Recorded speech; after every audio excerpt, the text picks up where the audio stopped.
বন্ধুরা, greetings from Rangamati. আমি আরমান।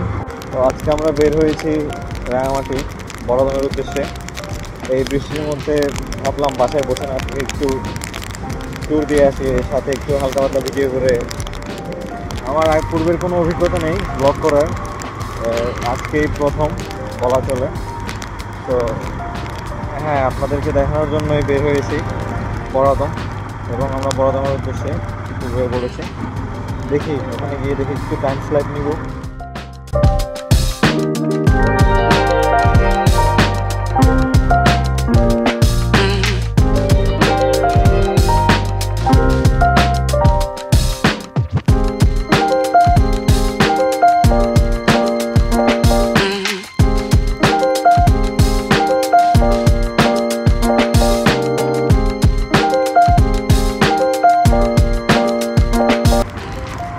তো আমি বেসিক্যালি বিলং করি চট্টগ্রাম থেকে, বাট আমি বড় হয়েছি রাঙামাটিতেই।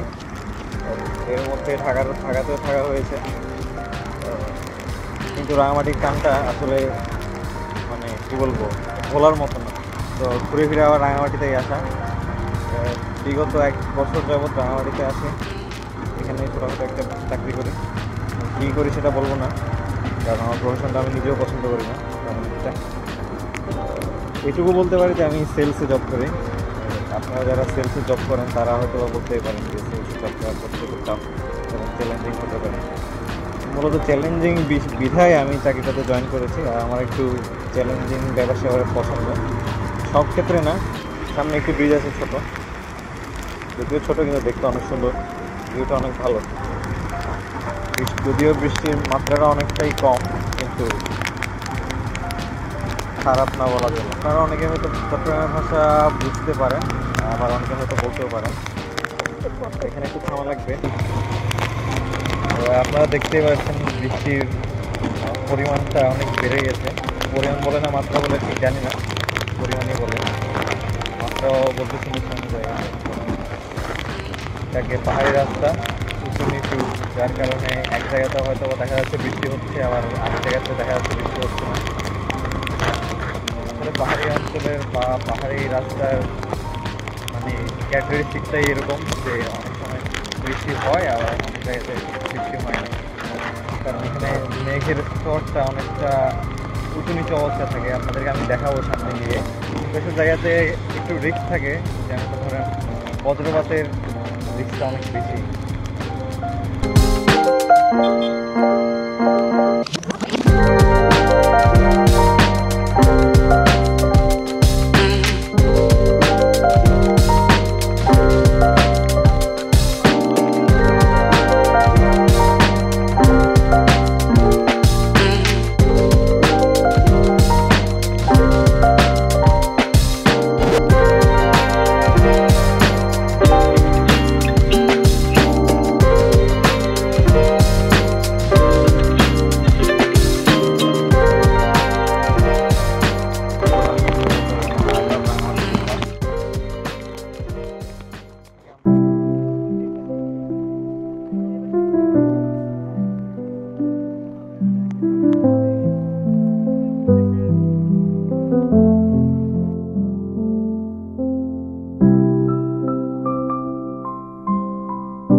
আমরা এখন একটি পাহাড়ের মধ্যে দিয়ে যাব, কিছু টাইম স্ল্যাপ নিব পাহাড়ের উপর থেকে।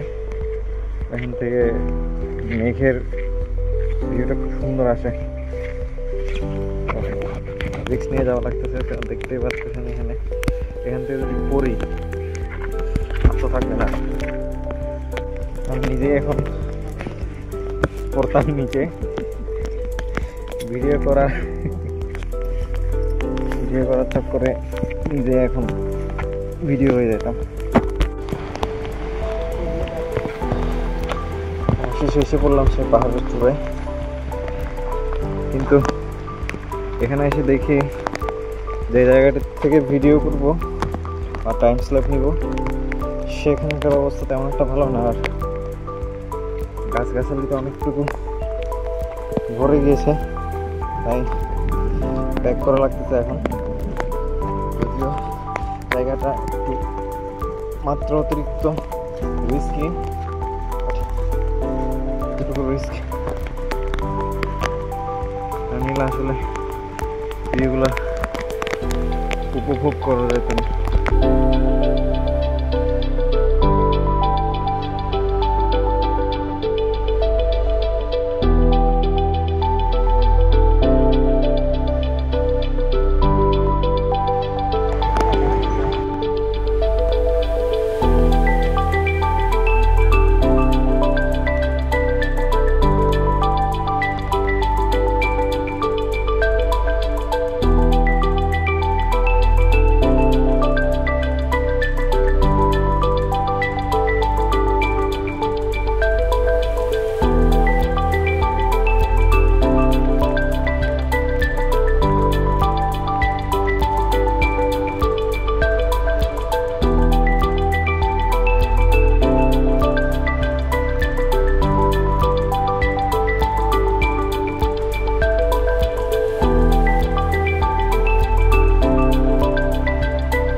আমরা রওনা দিলাম মাত্রই, অনেকক্ষণ ছিলাম, বৃষ্টিটাও অনবরত বেড়েই চলেছে।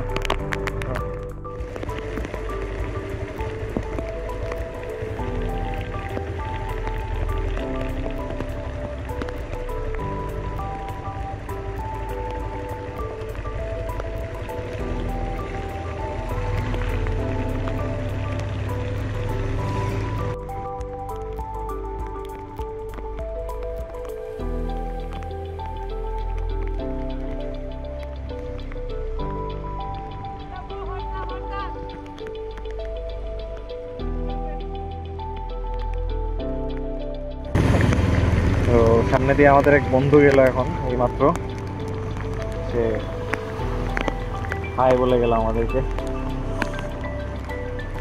সে আমাদের মতো বৃষ্টি দেখে ভিজতে চলে এলো বাইকে করে।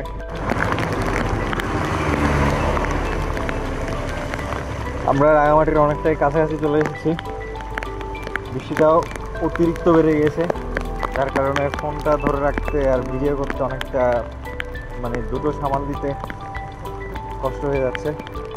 তার উপরে আঁকা বাঁকা পথ, অনেক টাফ ভিডিও করাটা এই সিচুয়েশনে।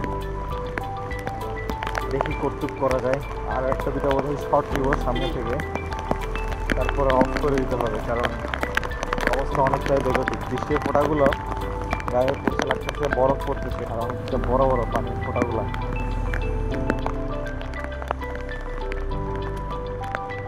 রাঙামাটি ঘুরতে আর হয়তো 5-7 মিনিট লাগতে পারে। যদিও বছরের এই সময়টাতে আমরা বন্ধু বান্ধবরা সবাই একসাথেই বাইকে ট্যুর দিতাম ছোটোখাটো, সবাই একসাথে, আমি, আলাউদ্দিন, মনির, আইদিত, সাইফুল, বন্ধু, ইফতি, আমরা আমাদের পাহাড়, আমরা সবাই মোটামুটি একসাথে ট্যুরগুলো দিতাম। কিন্তু বর্তমানে আমি, মনির, পাহাড় বাদে আর কেউ রাঙামাটিতে তেমন একটা নেই। আমি আর মনিরই আছে এরকম টাইমগুলো স্পেন্ড করার জন্য। তো হ্যাঁ, আমরা দুজনেই আছি, বাকি সবাইকে ভালোই মিস করি আমরা, কারণ সবাই একসাথে থাকলে আমাদের গ্রুপটা অনেক বড় হয়, একসাথে ঘুরতে আলাদাই মজা। আপনারা তো রিলেট করতেই পারছেন জিনিসটা। হ্যাঁ, সবাইকে মিস করা হচ্ছে অনেক বেশি। ইনশাল্লাহ ওরা যদি সবাই কখনো আবার একসাথে হই, কারণ দেশে অনেকজন থাকলেও কয়েকজন দেশের বাইরে থাকাতে আসলে একসাথে দেখা করা বা ঘুরতে যাওয়াটা হয়ে ওঠে না। যেমন যারা দেশের মধ্যে আছে তারা হয়তো ঈদে কিংবা বন্ধে বাসায় আসলেও দেশের বাইরে যারা থাকে তারা তেমন একটা আসতে পারে না। তো হ্যাঁ, সবাই একসাথে ঘোরাটা অনেক মিস করি আগের মতোই। ইনশাআল্লাহ আগামী বছর এই সময়টা তো হয়তো বা অনেকেই থাকবে, হোপফুলি দেখা যাক। যখন আমরা বাস থেকে বের হয়েছি তখন বাসে বলে বের হয়নি যে আমরা এই দিকটায় আসবো, হয়তো বা আব্বু আম্মু বের হইতেই দিত না প্রথমত, কারণ জায়গাটা অনেক রিস্কি বৃষ্টির সময়, মৌসুমে বৃষ্টির সময়, আর আঁকা বাঁকা পথ তো এই রোডগুলোতে আসলে গাড়ি চালানো তেমন একটা সেফ না। তো বাবা মা সবসময় বারণ করে এই রোডগুলোতে গাড়ি না চালার জন্য, দিকে না আসার জন্য। আজান দিচ্ছে এখন, আমরাও রাঙামাটিতে অলমোস্ট ঢুকে গেছি, কারণ আমরা হচ্ছে এখন আসাম বস্তির ব্রিজে। অনেকে হয়তো পাচ্ছিলেন ব্রিজটা খুব ফেমাস একটা ব্রিজ, বিকেল হলে এখানে অনেকে ঘুরতে আসে।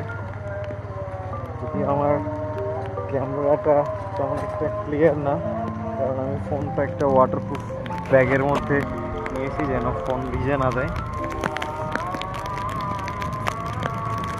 তো আজকে হয়তো বা এতটুকুই, কারণ আমরা সামনে গিয়ে থামবো, একটু খাওয়া দাওয়া করবো, খাওয়া দাওয়া করে আবার বাসার দিকে রওনা দিব। যতটুকু পারি